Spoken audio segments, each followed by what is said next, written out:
Assalamualaikum warahmatullahi wabarakatuh. Bertemu kembali dengan Eko Dharma Putra Bangka. Terima kasih teman-teman support, like, comment, dan subscribe.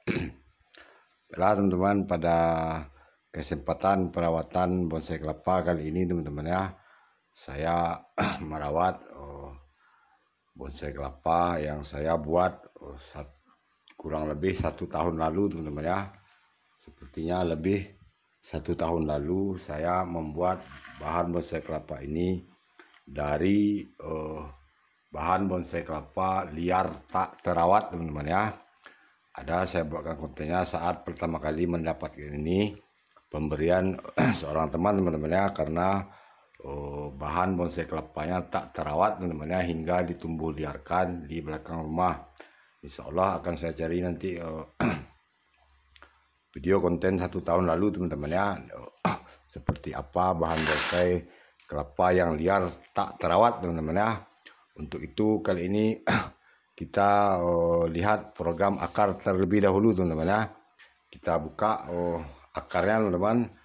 Ini akar sudah saya cat akar yang tertuanya teman-teman ya. Ini sudah tak lagi saya lindungi menggunakan kain basah, karena ini sudah saya cat teman-teman ya, akar yang tuanya, dan alhamdulillah teman-teman ini masih kuat teman-teman ya, tak terjadi pembusukan. Kita buka pelindung akarnya terlebih dulu teman-teman ya. Dan ini kurang lebih 2 bulan lalu ini sempat saya angkat sedikit teman-teman ya. Ini saat membuatnya ini sedikit lebih rendah teman-teman ya, dan ini sudah saya angkat beberapa sekitar 2 bulan yang lalu, karena saya mendapati bahan bonsai kelapa ini sedikit layu teman-teman ya. Nah ini teman-teman, suara bahan bonsai kelapa yang layu teman-teman ya.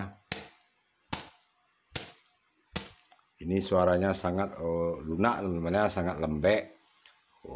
Ini terjadi layu teman-teman karena media tanam yang sudah lebih 1 tahun lebih media tanamnya teman-teman ya, serta dia dihinggapi oleh kutu putih teman-teman ya. Kita lihat teman-teman apakah sisa-sisa kutu putih masih ada di bawah-bawah daun ini teman-teman ya, karena kutu putih selalu menyerang bagian terbawah daun-daun ini teman-teman.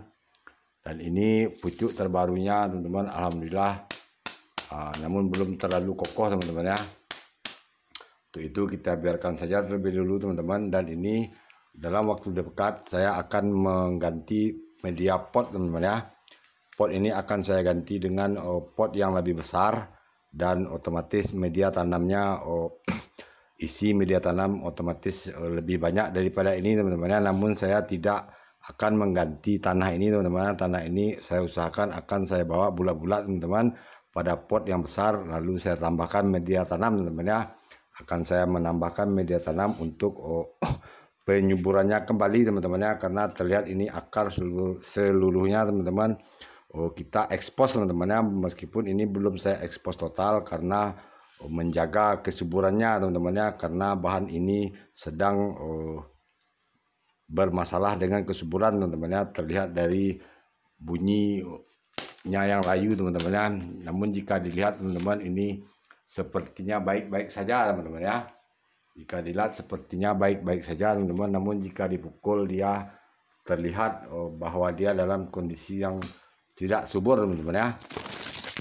Bisa kita lihat teman-teman, ini ada pelepah satu yang daunnya terlalu mengering teman-teman. Ini akibat kutu putih yang saya maksud teman-teman ya. Oke teman, apakah ini sudah bisa urgent kita pruning teman-teman? Ini tak terlalu urgent kita pruning teman-teman ya. Kita biarkan saja karena ini pangkal pelepah ini masih segar teman-teman ya. Kita biarkan saja. Untuk itu kita lihat akarnya teman-teman ya. Kita lihat akar dan bonggolnya teman-teman. Ini bonggolnya alhamdulillah ini sudah terbentuk teman-teman ya. Dan di sini tak ada lagi sisa potongan pelepah teman-teman ya. Meskipun ini sudah saya program daunnya sedikit kecil daripada 1 tahun lalu teman-teman. Ini daun dan pelepah sangat panjang-panjang teman-teman ya. Oke teman, kita lihat perakarannya. Ini sepertinya ada akar yang mesti kita buang akar-akar serabut yang sudah tua teman-teman ya. Ini memilih akar-akar serabut yang tua teman-teman, cukup dengan menarik-narik seperti ini teman-teman, tak perlu kita potong. Dan ini teman-teman, ini batok pun sudah sedikit goyang teman-teman ya. Ini belum pernah ditempel teman-teman, karena terlihat ini bagian terbawahnya saya masih menyisakan sabut teman-teman ya. Namun karena sabut yang sudah melapuk, batok ini goyang teman-teman ya, tak ada lagi yang mengikatnya teman-teman. Dan ini bahan bonsai kelapa ini saya dapatkan saat mendapatkan ini juga sudah saya yakini habis teman-teman ya, karena dia sudah berumur 3 tahun saat saya mendapatkan 1 tahun yang lalu teman-teman ya. Kita lihat bunyinya teman-teman, itulah bunyi batok yang sudah kosong teman-teman ya. Dan ini kita lihat teman-teman ya, apakah mesti kita tempel. Berhubung saya tidak punya lem teman-teman, ini bisa kita lepas saja teman-teman ya. Dan ini sudah akan saya persiapkan satu batok variasi teman-teman ya, karena ini sudah terlalu lapuk teman-teman. Untuk itu kita bisa melepasnya teman-teman. Nah, ini kita lihat teman-teman ya, apakah benar bahan ini sudah habis teman-teman. Inilah batok bonsai kelapa yang sudah habis teman-teman ya, habis normal teman-teman ya, dan dia tak terjadi pembusukan teman-teman. Inilah batok bonsai kelapa yang habis normal teman-teman ya, dia tak pernah mengalami stres. Namun ini layu teman-teman, bukan karena pembusukan akar, juga bukan karena pembusukan batok teman-teman, namun karena media tanam yang terlalu sedikit teman-teman ya. Inilah realnya teman-teman ya, media tanam yang terlalu sedikit itu takkan membuat bonsai kelapa kita subur teman-teman ya, apalagi berumur panjang teman-teman. Untuk itu ini akan segera saya ganti potnya teman-teman ya, dengan menambahkan media tanam yang lebih banyak teman-teman ya, agar bisa lebih subur teman-teman ya. Dan ini akan insya Allah akan saya gunakan batok variasi teman-teman. Kita lihat teman-teman ya, apakah ini cocok atau kita cari yang lain teman-teman ya. Ini kita biarkan saja terlebih dahulu. Insya Allah besok ini akan saya ganti potnya teman-teman ya, yang lebih besar. Kita lihat teman-teman, apakah ada yang mesti kita sayat teman-teman. Ini pelapis pelepas teman-teman ya. Kita lihat ini pelapis pelepas masih saya tinggalkan untuk mengontrol pertumbuhan pelepah ini agar tetap sama seimbang teman-teman ya. Kita lihat apakah sudah sama seimbang. Ternyata masih sedikit panjang teman-teman ya, pelepah yang lamanya hanya sekitar 1 cm teman-teman ya. Untuk itu ini karena pelapis pelepah ini masih cukup panjang yang tertinggal, ini bisa kita sayat pelapis pelepah ini teman-teman ya, untuk mengontrol pertumbuhan daunnya teman-teman ya. Meskipun ini dalam keadaan tak subur, namun jika kita tak menyayat ini teman-teman, ini akan segera meninggi teman-teman ya. Untuk itu bisa kita sayat teman-teman. Maaf teman-teman ya, tak terlihat. Di sini teman-teman ya, kita sedikit jauh teman-teman.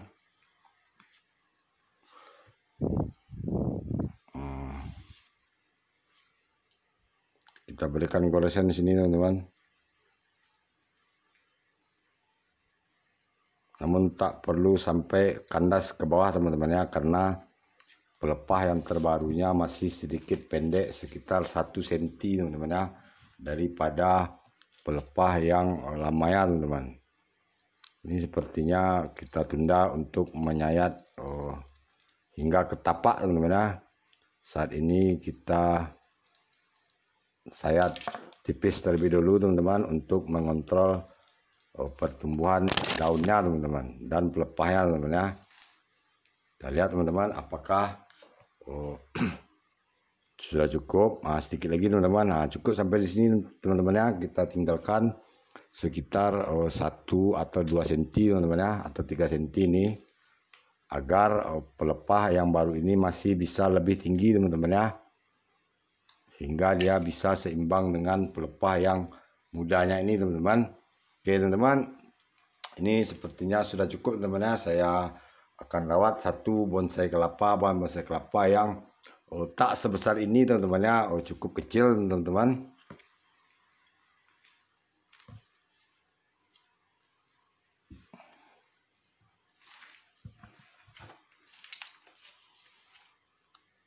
Ini teman-teman, ini sedikit kecil teman-teman ya, sedikit kerdil.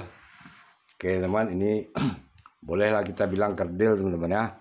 Pada beberapa hari lalu saya buatkan khusus video shot teman-teman ya, tanpa meremik konten saya. Ini saya buatkan video shotnya tentang pelepah paling pendek di dunia teman-teman ya. Kita lihat teman-teman, ini pelepahnya yang terbaru, cukup pendek teman-teman ya. Jika kita bandingkan dengan pelepah yang sebelumnya jauh teman-teman ya, tak seimbang. Ini saya membuatnya menunjukkan teman-teman ya, betapa mudahnya memendekkan pelepah teman-teman ya. Ini pelepah ini hanya seujung kuku saya teman-teman ya, hanya seujung kuku saya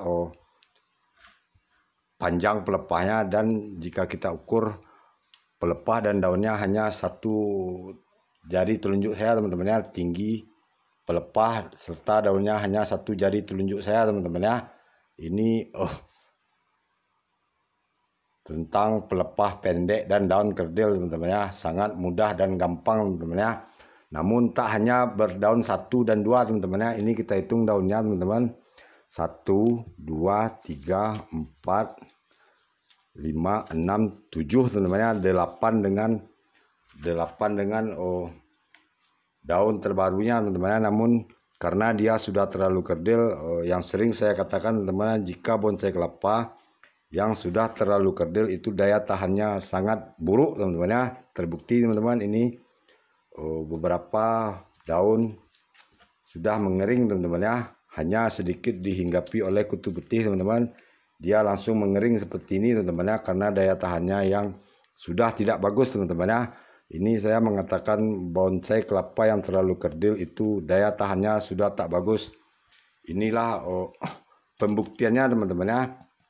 Ada beberapa daun yang sangat tidak tahan teman-teman ya, harusnya ini bisa rimbun, dan ini juga salah satu penyebab bonsai kelapa tak bisa rimbun teman-teman ya. Oke teman-teman, berhubung durasi juga teman-teman, akan saya lanjutkan pada konten saya yang lainnya. Sampai bertemu lagi pada konten selanjutnya. Assalamualaikum warahmatullahi wabarakatuh.